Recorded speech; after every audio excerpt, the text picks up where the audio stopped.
ओम शांति। आज 3 जून 2026 की साकार मुरली का सार है। पापा कहते मीठे बच्चे, बाप की आशीर्वाद लेनी है तो सर्विसेबल सपूत बच्चे बन सबको सुख दो, किसी को भी दुख ना दो। बाबा कहते बाप की आशीर्वाद लेनी है तो सर्विसेबल सपूत बच्चे बन सबको सुख दो, किसी को भी दुख ना दो। प्रश्न है, धर्मराज की सजाओं से छूटने के लिए किन ईश्वरीय नियमों पर ध्यान देना है? उत्तर है, कभी भी ईश्वर के सामने प्रतिज्ञा कर उसकी अवज्ञा नहीं करना है। किसी को दुख नहीं देना, क्रोध करना, तंग करना, अर्थात ऐसी चलन चलना जिससे ईश्वर का नाम बदनाम हो तो उन्हें बहुत सजाएं खानी पड़ती हैं।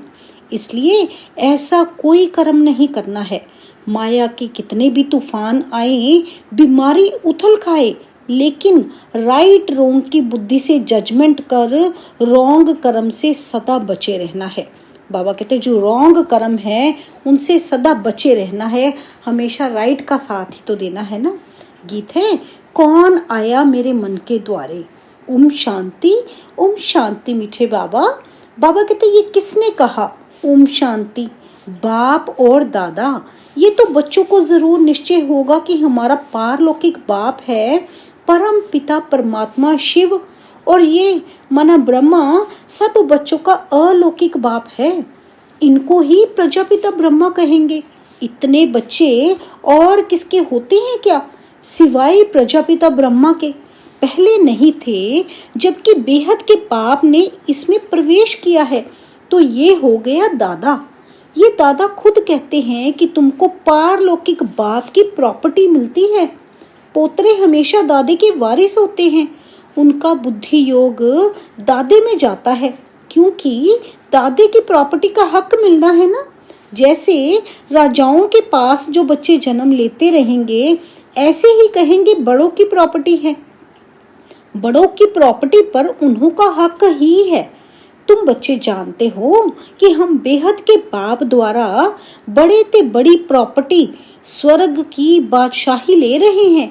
हमको वे बाप पढ़ा रहे हैं। तुम अब सम्मुख बैठे हो। सम्मुख का नशा भी नंबरवार पुरुषार्थ अनुसार रहता है। कोई की दिल में तो बड़ा लव रहता है। हम ऊंचते ऊंच भगवान के आकर इस साकार माता पिता द्वारा वारिस बनते हैं। बेहद का बाप बहुत मीठा है, जो हमको राजाई के लायक बनाते हैं। माया ने बिल्कुल ही नालायक बना दिया है। कल बाबा के पास कोई मिलने आए थे, लेकिन वे कुछ समझते थोड़ी थे।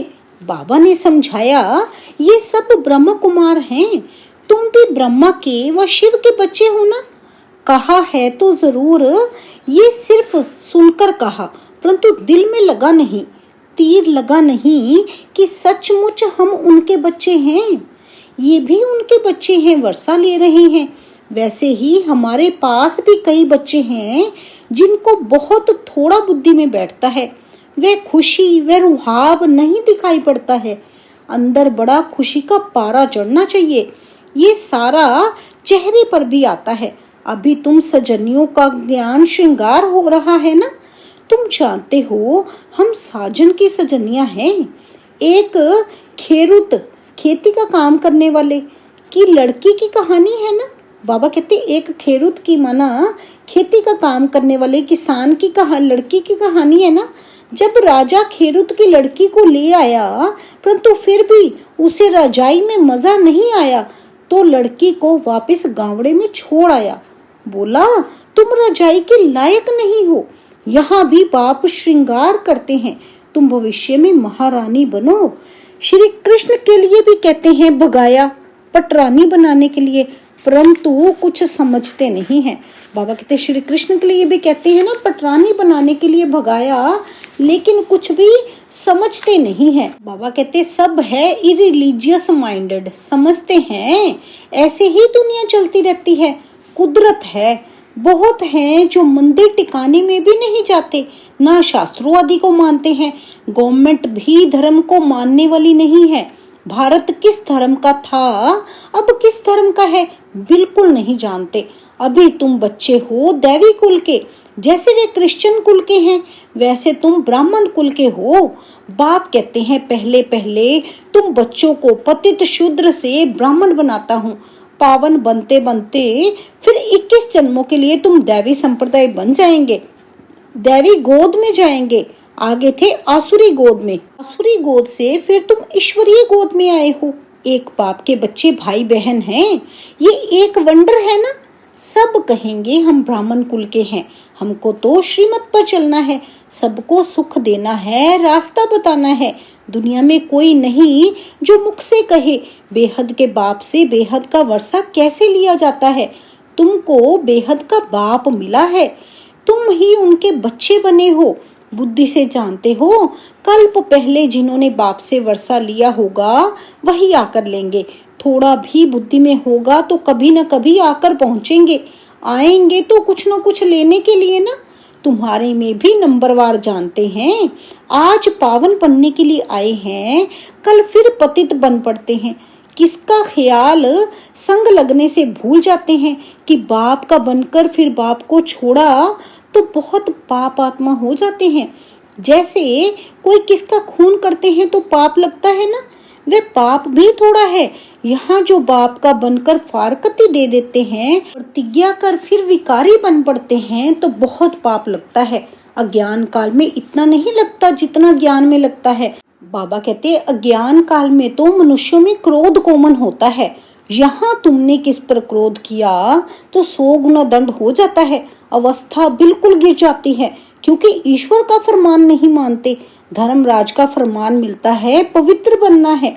तुम ईश्वर का बन जरा भी उनके फरमान की अवज्ञा की तो 100 गुना दंड चढ़ जाता है। क्रिएटर तो वह एक है ना, ब्रह्मा विष्णु शंकर भी उनकी रचना है, धर्मराज भी क्रिएशन है।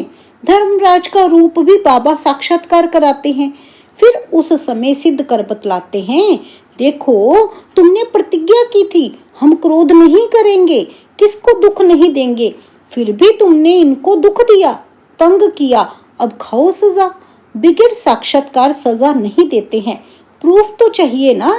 वे भी समझते हैं बरोबर मैंने बाप को छोड़कर ये कुकर्म किया, बदनामी कराने से फिर बहुतों पर आफत आ जाती है। कितनी अबलाएं बंधन में आ जाती हैं, सारा दंड बदनामी कराने वालों पर पड़ जाता है। इसलिए बाप कहते हैं बड़े ते बड़ा पाप आत्मा देखना हो तो यहाँ देखो। बाबा कहते बड़े ते बड़ा पाप, पाप आत्मा मना, बड़े से बड़े पाप आत्मा भी देखने हो तो यहाँ देखो। धोबी के पास बहुत मैले सड़े हुए कपड़े जब होते हैं तो सटका लगाने से फट पड़ते हैं, तो यहाँ भी सटका सहन ना कर चले जाते हैं। ईश्वर की गोद में आकर डायरेक्ट उनकी अवज्ञा की तो सजा खानी पड़ेगी ना। जो हेड ब्राह्मणी पार्टी ले आती है उन पर बहुत बड़ी रिस्पॉन्सिबिलिटी रहती है। एक ने भी अगर हाथ छोड़ दिया, विकारी बना, तो उनका पाप ले आने वाले पर आ जाएगा। तो बाबा कहते उनका जो पाप है वो ले आने वाले पर आ जाएगा। ऐसे कोई को भी इंद्र सभा में नहीं लाना चाहिए। नीलम परी पुखराज परी की कहानी भी तो है ना। इंद्र सभा में कोई छिपा कर ले आई तो इंद्र सभा में बांस आने लगी, तो ले आने वाली पर दंड पड़ गया। ऐसी कुछ कहानी है, वे पत्थर बन गई। बाबा पारसनाथ बनाते हैं, फिर अगर अवज्ञा की तो पत्थर बन जाते हैं, रजाई पाने का सौभाग्य गंवा देते हैं। समझो कोई गरीब राजा की गोद लेते हैं, अगर नालायक बन पड़ा तो राजा निकाल देवे तो क्या होगा, फिर कंगाल के कंगाल बन पड़ेंगे। यहाँ भी ऐसे है, फिर बहुत दुख महसूस होगा। इसलिए बाप कह देते हैं कभी भी कोई अवज्ञा नहीं करना। बाप है साधारण, इसलिए शिव बाबा को भूल साकार में बुद्धि आ जाती है। अब तुम बच्चों को श्रीमत मिलती है, जो गंदे बन पड़ते हैं ऐसे फिर इंद्र सभा में बैठ ना सके। हर एक सेंटर इंद्रप्रस्थ है जहाँ ज्ञान की वर्षा हो रही है। नीलम परी पुखराज परी नाम तो है ना, नीलम रतन को कहते हैं। ये बच्चों पर नाम रखे जाते हैं। कोई तो बहुत अच्छा जैसे रत्न है, कोई फ्लो नहीं है। जवाहरात में कोई कोई बहुत दागी होते हैं, बाबा कहते ज्वारातों में भी कोई कोई बहुत दागी होते हैं, कोई एकदम प्योर होते हैं। यहाँ भी नंबरवार रत्न है। कोई कोई रत्न बहुत वैल्यूएबल है, बहुत अच्छी सर्विस करते हैं, कोई तो सर्विस के बदले डिस सर्विस करते हैं। गुलाब के फूल और अक के फूल में भी कितना फर्क है। शिव पर दोनों चढ़ाते हैं। अब तुम जान गए हो हमारे में फूल कौन कौन से हैं। बाबा कहते अब तुम जान गए हो ना हमारे में फूल कौन कौन हैं। उनकी ही सब मांगनी करते हैं कि बाबा हमको अच्छे अच्छे फूल दो। अब अच्छे अच्छे फूल कहाँ से लाएं। रतन जोत फूल तो कॉमन होते हैं ना, ये बगीचा है ना। तुम ज्ञान गंगाएं भी हो। बाबा कहते तुम तो ज्ञान गंगाएं भी हो। बाबा तो सागर ठहरा ना, ये ब्रह्मा है। ब्रह्मपुत्रा बड़े ते बड़ी नदी।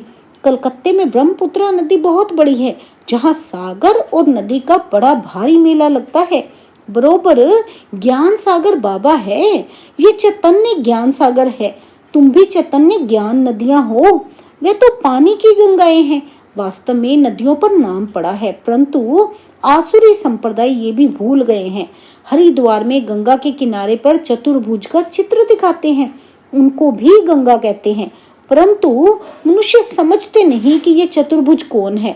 बरोबर इस समय तुम स्वदर्शन चक्रधारी बनते हो। तुम हो सच्ची ज्ञान नदियां। वह पानी की वहां जाकर स्नान करते हैं, समझते कुछ भी नहीं, बस देवी है। मनुष्य को तो कभी 4-8 भुजा होती नहीं, कुछ भी अर्थ नहीं समझते। तुम बच्चे जानते हो बाबा हमको क्या बनाते हैं।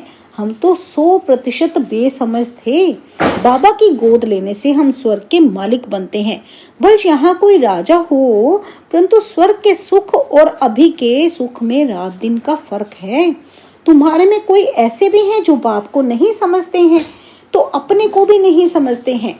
देखना चाहिए कि मैं कितनी खुशबू देता हूँ। उल्टा सुल्टा तो नहीं बोलता हूँ, क्रोध तो नहीं करता हूँ। बाप झट चलन से समझ लेते हैं कि ये बच्चा कैसे होगा। सर्विसेबल बच्चे बाप को बहुत प्यारे लगते हैं। एक तो सब तो एक जैसे प्यारे नहीं लग सकते ना। ऐसे बच्चों के लिए अंदर से ऑटोमेटिकली आशीर्वाद निकलती है। बाप का ना फरमान बरदार बच्चा होगा तो बाप कहेंगे ऐसा बच्चा मुआ भला। बाबा कहते अगर ना फरमान बरदार बच्चा होगा तो बाप कहेंगे ऐसा बच्चा तो मुआ भला। कितना नाम बदनाम करते हैं। इसको कहा जाता है तकदीर। किसकी तकदीर में क्या है झट पता लग जाता है। बाबा समझाते हैं ये सपूत बच्चा है, वह कपूत है। बाप दादा को नहीं पहचाना, तकदीर में वर्षा लेना नहीं है तो क्या करेंगे। इस ज्ञान मार्ग में कायदे बड़े कड़े हैं। बाप पवित्र बने और बच्चे ना बने तो वह बच्चा हकदार नहीं हो सकता है। उसको बच्चा नहीं समझेंगे, फिर कहेंगे हम तो शिव बाबा को वारिस बनाएंगे, तो बाबा 21 जन्मों के लिए हमको रिटर्न में देंगे। इसका मतलब ये नहीं कि बाबा के पास आकर बैठ जाना है, नहीं। गृहस्थ व्यवहार में रहते सबको संभालना भी है, परंतु ट्रस्टी होकर रहना है। बाबा कहते सबको संभालना भी है, लेकिन ट्रस्टी होकर रहना है। ऐसे नहीं कि तुम्हारे बच्चों आदि को बाप बैठ संभालेंगे, नहीं। ऐसे ख्यालात वाले भटक पड़ते हैं। यहाँ बाबा के पास तो बिल्कुल पवित्र चाहिए, अपवित्र कोई बैठ ना सके, नहीं तो पत्थर बुद्धि बन जाएंगे। बाबा कोई श्राप नहीं देते हैं, ये तो एक लॉ है। बाप कहते हैं फिर खबरदार रहना, कर्मेंद्रियों से कोई पाप किया तो ये मरा। बड़ी भारी मंजिल है। बाबा का बच्चा बना तो फिर बीमारी सारी उथल खाएगी। डरना नहीं है। वैद्य लोग भी कहते हैं ना फलानी दवाई से तुम्हारी बीमारी बाहर निकलेगी, तुम डरना नहीं। बाप भी खुद कहते हैं तुम बाप के बनेंगे तो माया रावण तुमको बहुत हैरान करेगा, खूब तूफान में आएगा। बाबा कहते खूब तूफान में ले आएगा ना। अभी तुमको रॉन्ग और राइट की बुद्धि मिली है, और कोई को रॉन्ग राइट की बुद्धि नहीं है। सबकी है विनाश काले विपरीत बुद्धि। प्रीत बुद्धि तुम्हारे में नंबरवार पुरुषार्थ अनुसार है। प्रीत बुद्धि वाले बाप की सर्विस बहुत अच्छी करेंगे। बाबा कहते जो प्रीत बुद्धि वाले बच्चे हैं वो बाप की सर्विस बहुत अच्छी करेंगे। अच्छा, मीठे मीठे सिक्के लधे बच्चों प्रति माता पिता बाप दादा का याद प्यार और गुड मॉर्निंग। रूहानी बाप की रूहानी बच्चों को नमस्ते। हम सब रूहानी बच्चों की रूहानी माता पिता बाप दादा को गुड मॉर्निंग, नमस्ते, ओम शांति। शुक्रिया मेरे बाबा, शुक्रिया।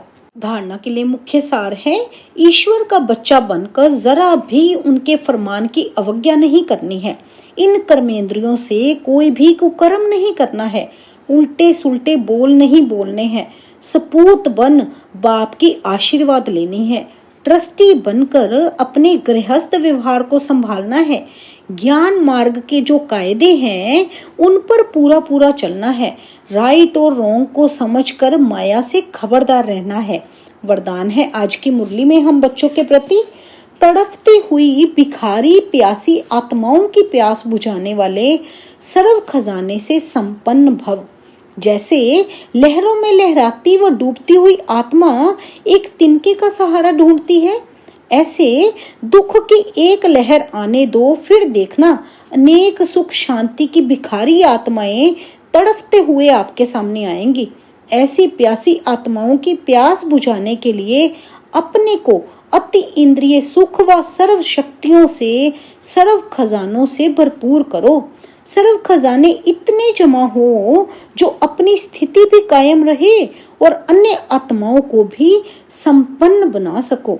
स्लोगन है, कल्याण की भावना रख, शिक्षा दो तो शिक्षाएं दिल में लगेंगी। बाबा कहते कल्याण की भावना रख, शिक्षा दो तो शिक्षाएं दिल से लगेंगी। अव्यक्त इशारे हैं, सदा हर्षित रहने के लिए अपने नेचर को सरल बनाओ, सहनशील बनो। सदा हर्षित रहना ये ज्ञान का गुण है, इसमें सिर्फ रूहानियत ऐड करना है। हर्षितपन का संस्कार भी एक वरदान है जो समय पर बहुत सहयोग देता है। जो स्वयं सदा हर्षित रहते हैं वे कैसे भी मन वाले को हर्षित कर देते हैं। इजी नेचर वाले अपने खुशनुमा हर्षित चेहरे से भारी वायुमंडल को भी हल्का बना देते हैं। जो इजी नेचर वाले होते हैं वो अपने खुशनुमा हर्षित चेहरे से, बाबा कहते हैं, जो भारी वायुमंडल भी होता है उसको भी हल्का बना देते हैं। इसलिए बाबा तो हर पल कहते हैं ना, खुश रहो और खुशी बांटते चलो, आपका चेहरा और चलन ही सेवा करेगा। तो उसके लिए अपने अंदर ही तो पहले दैवी गुणों की धारणा करनी है ना। जितना हो सके बस बाबा की याद में रहेंगे और दैवी गुणों की धारणा करते चलेंगे तो बाबा कहते आपके चेहरे और चलन से सेवा होती रहेगी। ये खुशनुमा चेहरा आपका सर्विस करेगा और वायुमंडल को भी हल्का बना देगा। अच्छा जी, शुक्रिया मेरे बाबा, शुक्रिया। ओम शांति, ओम शांति।